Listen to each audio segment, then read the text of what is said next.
Bom dia, boa tarde, boa noite. Meu nome é Bruno Ishi, trabalho como corretor de seguros aqui no Japão e aqui nesse canal eu falo sobre o meu trabalho, que é como corretor de seguros e outras coisas que envolvem meu trabalho e o meu dia a dia aqui no Japão referente ao trabalho.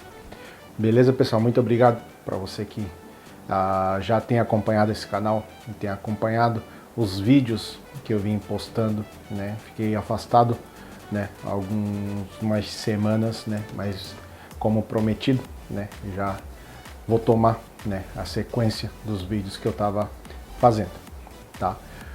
Se você ainda não é inscrito, se inscreve nesse canal para que possa estar alcançando mais pessoas, para que eu saiba que estão gostando desse conteúdo também, que é um canal que eu acho que não tem quem fale de seguro ou às vezes sobre empresas também. É uma coisa que eu tenho aprendido, uma coisa que eu tenho buscado, né, para mim mesmo.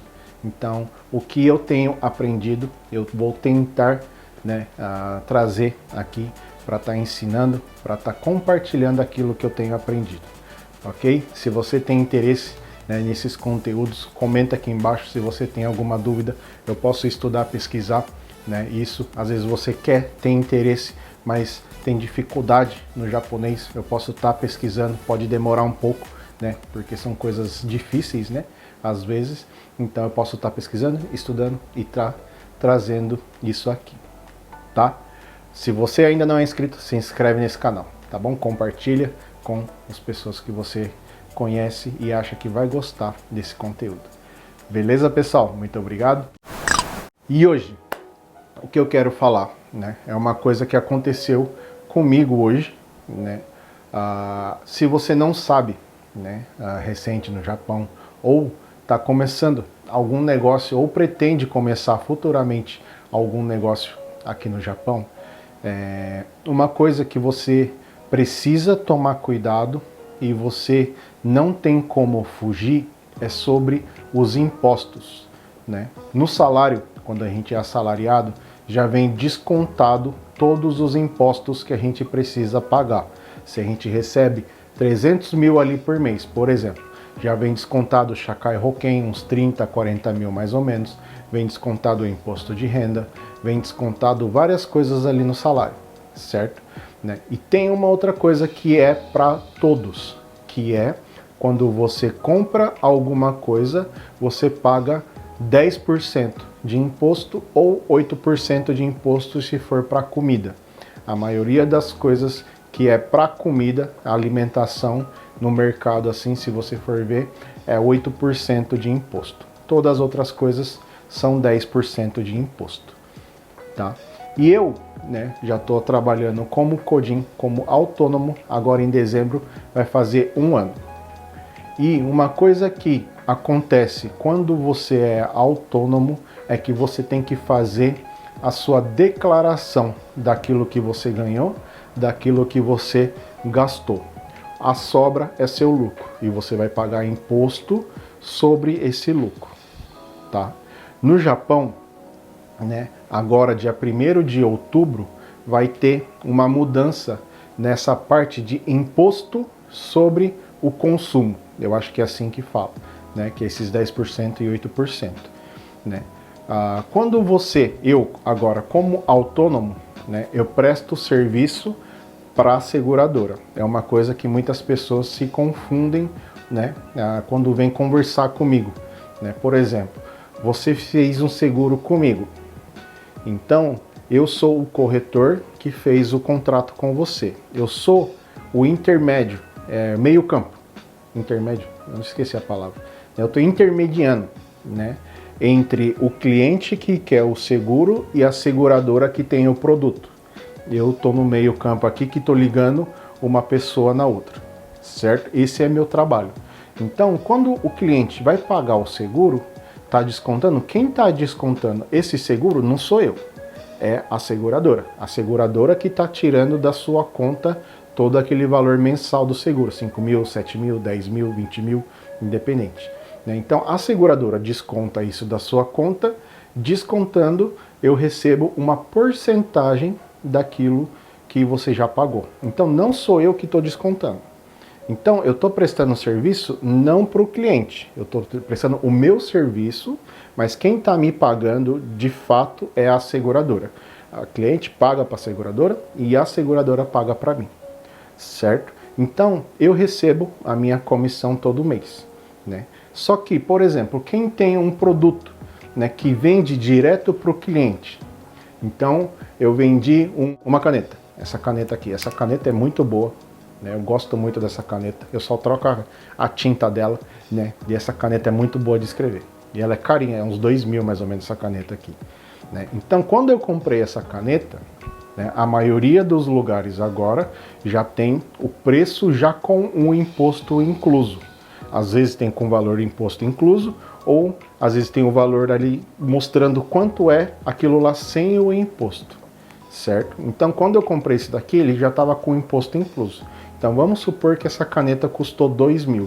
Então na hora que eu levei ali no caixa eu paguei 2.200.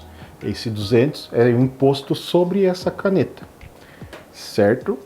Aqui, beleza? Se fosse comida, seria 8%. Essa caneta foi 10% de imposto, né? Então, quem me vendeu essa caneta? Foi a loja. A loja, ela pagou imposto para quem ela comprou isso daqui, né? E assim por diante, certo? Então, eu como autônomo, uma pessoa que está prestando serviço, eu vou vender alguma coisa, você vende alguma coisa, você cobra o valor do produto mais o imposto. Se está incluso ou não, aí é como você, né, acha melhor, certo? Mas esses 200 ien de imposto não é para mim, certo? O imposto é do governo. Eu recolho esse imposto se eu estou vendendo essa caneta. Esses 200 ien é do governo, não é meu, certo? Né? Isso aqui é o que me ensinaram hoje, tá? Eu já sabia, mas eu fui hoje conversar e me explicaram isso de novo. E tá fresco na minha cabeça, por isso que eu tô fazendo o vídeo, tá? Então, 2.000 é o valor da caneta, 200 ien é o valor do imposto. Então, 2.200 foi o que eu paguei, exemplo, tá? Então, esses 200 ien, no final do ano, durante o ano, a gente vai juntando esses 200 ien, 1.000 ien, hyakuen, juen, de imposto desses 10%, e tem que juntar, fazer uma conta. E também, quando eu comprei essa caneta, eu também paguei imposto. Vamos supor que eu paguei 1.000 ien nessa caneta e eu estou vendendo a 2. Então, na hora que eu comprei essa caneta por 1.000, eu paguei 1.100. Ok? Então, tem o valor de hyakuen, de 100 ien, que eu paguei de imposto, e tem 200 ien que eu recolhi de imposto, certo? Então, tem uma diferença aqui de hyakuen. Tem o dinheiro que eu paguei de imposto, que está com essa outra pessoa que fabricou essa caneta e está vendendo para mim, e tem essa caneta que eu estou revendendo e eu recolhi imposto do cliente, né? Então esses 200 ien ficou comigo, só que eu já paguei hyakuen, então sobrou hyakuen. Esse hyakuen eu tenho que devolver para o governo, porque esse imposto sobre o consumo eu só atravessa e eu tenho que devolver isso, declarar no final do ano e devolver para o governo. É assim que funciona. Tá? A partir de 1º de outubro vai começar um negócio que chama invoice, né? Aqui no Japão. Não sei se no Brasil já tem, no outro mundo, em outros países já existem isso, mas aqui no Japão vai começar esse negócio de invoice. Então, quem tem um negócio, quem tem uma empresa, quem é autônomo e vai precisar declarar esse imposto, precisa ter uma notinha com uma numeração que é bem comprida desse invoice, que eu sou registrado na Receita Federal e eles vão me dar uma numeração. Então, quando eu comprar essa caneta desse fabricante que está me vendendo por 1.000 ien, ele precisa me dar uma nota com essa numeração. Se não tiver essa numeração no recibo dele, eu não vou conseguir declarar esses hyakuen, esses 100 ien que eu paguei de imposto aqui. Então é a mesma coisa que não existe, e quando eu receber 200 ien, eu vou ter que pagar esses 200 ien para o governo. Deu para entender? É assim que vai funcionar a partir de outubro agora. Só que como é uma coisa nova, né, e as empresas grandes não cortarem esses pequenos empreendedores, né, que chama o Codin Digel, que é os autônomos, né, eles vão, se a pessoa não for registrada, ela não consegue essa numeração. E quem recebeu o recibo e não tem essa numeração, não vai conseguir declarar o imposto que foi pago. Então, ele não tem a obrigação de pagar esses 10% para essa pessoa. Quando eu for comprar essa caneta aqui por 1.000 ien, e esse fabricante não me der um recibo que tem essa numeração, eu não tenho a obrigação de pagar esses 100 ien de imposto. Eu só preciso pagar esses 1.000 ien sobre esse produto. Mas se ele tem esse recibo e vai me dar esse recibo com essa numeração, ele pode me cobrar esses 100 ien, porque eu vou conseguir declarar esses 100 ien de imposto que eu recolhi. Com os 200 ien que eu receber, né, eu pago só 100 ien e fica Hyakuen comigo, porque eu já tinha pago esse daqui, tá? É bem complicado, né? Eu demorei a entender isso, né? Só que como o governo, para não dar muito confusão entre os pequenos empreendedores com empresas grandes, cortarem essas pessoas que estão começando, são autônomos, prestam serviço e é menor ainda, né? Eles vão dar um prazo de 3 anos para esses empreendedores menores fazerem esse registro. E durante esses 3 anos, mesmo que eu não solte um recibo com essa numeração, a pessoa que recebeu esse recibo, mesmo sem a numeração, consegue declarar 8%. 2% ela vai ter que bancar ou pede desconto para quem está oferecendo o serviço. Então, eu vou dar, por exemplo, né, eu vou dar um desconto de 2% para que fique empatado ali e a pessoa não me corte nesse trabalho que eu estou fazendo e ela não saia no prejuízo também. É mais ou menos isso, resumindo é isso. E uma outra coisa também, né, quem é Codin Digel, quem tem uma empresa, quem está começando agora e a uriage, a venda é menor de que 10 milhões ao ano, todos esses 10% que você recolheu, você não tem a obrigação de pagar. Até agora, dia novembro, é assim que funciona. Então, por exemplo, uma empresa que teve o uriage, um Codin Digel, que é um autônomo, que no bruto, durante 1º de janeiro a 31 de dezembro, teve um faturamento de 5 milhões. Então, se ele prestou serviço de 5 milhões, ele recebeu 10% sobre esse trabalho, que é 500 mil. Até então, esses 500 mil ficava para a pessoa.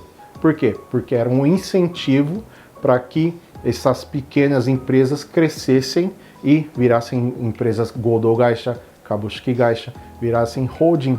Era um incentivo para crescer. Só que a partir do momento que o uriage de 2 anos atrás passasse de 10 milhões, mudava isso. A pessoa teria que fazer essa conta doida para devolver esses 10% nessa diferença do que pagou de imposto e do que recolheu de imposto. Essa diferença teria que devolver para o governo quando passasse do ano retrasado, né? A gente está em 2023, se em 2021 passou de 10 milhões, referente a esse ano eu teria que pagar o imposto, essa diferença toda. Só que a partir de 1º de outubro, aí vai mudar. Várias coisas vão mudar, só que eles vão de pouquinho em pouquinho mudando, né? É uma coisa que, se você não ficar atento, né, às vezes só pega o recibo e guarda, pega o recibo e guarda, aqueles 10% que você pagou, você não vai conseguir declarar. Entendeu? É muito complicado isso. Aí você vai ter que bancar aquilo que você já não tem mais, né? Na hora da declaração, vai ter que pagar muito mais daquilo que você tem guardado. Então, é bom a gente estudar. Você que quer começar, você que já começou algum empreendimento, algum tipo de trabalho que vai prestar serviço para alguma pessoa, né? Então, quando você vai prestar um serviço para o cliente, direto para o cliente não vai declarar esses 10%. Então não tem necessidade de dar essa notinha com essa numeração. Quando é para empresa, quando quem recebeu essa notinha vai declarar os 10%, precisa ter essa numeração. Se eu for no Combini e compro alguma coisa, eu não vou declarar aqueles 8% que eu comprei ali. né? Porque é um consumo meu. Mas se eu for comprar alguma coisa, um carro, comprar um maquinário, comprar coisas para depois revender aquilo lá, eu preciso declarar aquilo lá. Então precisa ter. Mas se você está vendendo direto para o cliente, né? Para o cliente que não vai declarar esse imposto, não precisa ter essa numeração, né? É uma coisa que é difícil de entender, né? Eu não sei se vocês entenderam, né? Espero que sim, né? Se você não entendeu, busca estudar melhor para que você não saia no prejuízo, porque senão você vai ter que bancar um imposto. Isso é para quem tem algum tipo de trabalho. Se você não faz, não presta nenhum tipo de serviço, não tem muito a ver com você, tá? Mas quem tem uma empresa, um Codin, um Goldogaixa, né? Kabushiki Gaisha já deve saber, né? Mas quem está como Codin agora, né, precisa tomar cuidado. O meu caso também é isso, né? E hoje um contador me explicou isso, né? Falando, você é japonês, né? Eu já tinha estudado, né? Mais ou menos, mas é uma coisa que me alertaram, né? Falou, você tem que fazer. O leilão, inclusive, ele falou, você já fez o registro? Já fez o registro? Passa a numeração pra gente. Eu falei, não fiz ainda. Bom, então se você não fizer, a partir do dia 1º de janeiro você não consegue participar do leilão. Então eu vou ter que fazer isso, senão a partir do dia 1º de janeiro eu não consigo participar do leilão, né? Nem colocar carro para vender e nem comprar carro. Então eu vou precisar registrar isso independente do lucro ou da venda que eu tive no ano retrasado. Então, né, é uma coisa bem chata, bem detalhada, bem komacai, assim, coisa chata assim, né? Mas vai ser necessário cada um que tem um Codin fazer isso, porque não vai ter como fugir, né? E tem várias outras, né? Benefícios também, né? Às vezes quando você faz a sua contabilidade, né? Através de programas, através de aplicativos, né? Porque fica tudo digitalizado ali. Quando você faz alguma compra e você tira a foto ou escaneia aquele recibo e deixa tudo arquivado, né, como digital, na hora que você vai fazer a declaração, você ganha descontos, né? Se, por exemplo, eu tive um lucro de 1 milhão, não, é 1 milhão, e eu fiz tudo isso digital, tá tudo digitalizado, meus gastos, entrada, saída, tudo mais, eu ganho 650 mil, se eu não me engano, de desconto para eu pagar o imposto. Então, se eu tive lucro de 1 milhão e descontou 650 mil, eu só vou pagar imposto em cima de 350 mil, porque eu tive esse trabalho, eu tive um gasto para estar fazendo isso, né? E é uma coisa que a gente precisa, eu faço pelo celular, todos os meus gastos, entrada e saída, eu tiro foto de recibo, para que no final do ano eu consiga ter esse benefício de desconto de 650 mil. Dependendo de como você faz, tem níveis, né? Tem tipo 650, 550, 100 mil, né? Então, dependendo de como você faz a sua contabilidade, isso se você pede para alguém ou se você faz por conta, né? Muda ali na hora da declaração. Tá bom, pessoal? Essa é a dica do Bruno. Se você não sabia disso, se você tem alguém que trabalha como autônomo e talvez não saiba disso, né? Não sei se ela vai conseguir entender com essa explicação que eu fiz, mas é do jeito que eu entendi e para mim faz sentido, né? Eu consegui sair ali entendendo do que estava sendo explicado para mim, né? Então, se você conhece alguém que tem algum serviço, presta serviço para alguém, né, e tem a possibilidade de não ter feito esse registro, fala para ela procurar um contador, pesquisar sobre isso, para que ela não tenha prejuízo futuros, tá? Isso aqui é um alerta. Isso daqui, a maioria dos meus vídeos são às vezes um alerta de coisas que eu aprendi, de coisas que eu ouvi falar, né? Quando não é fora do seguro, tá? Então, se inscreve nesse canal, curte aí se você entendeu. Se você não entendeu, comenta aí. Se você entendeu, também comenta, por favor, né? Eu vou estar fazendo mais vídeos sobre coisas assim que eu for aprendendo. Beleza, pessoal? Muito obrigado. Deus abençoe. Tamo junto.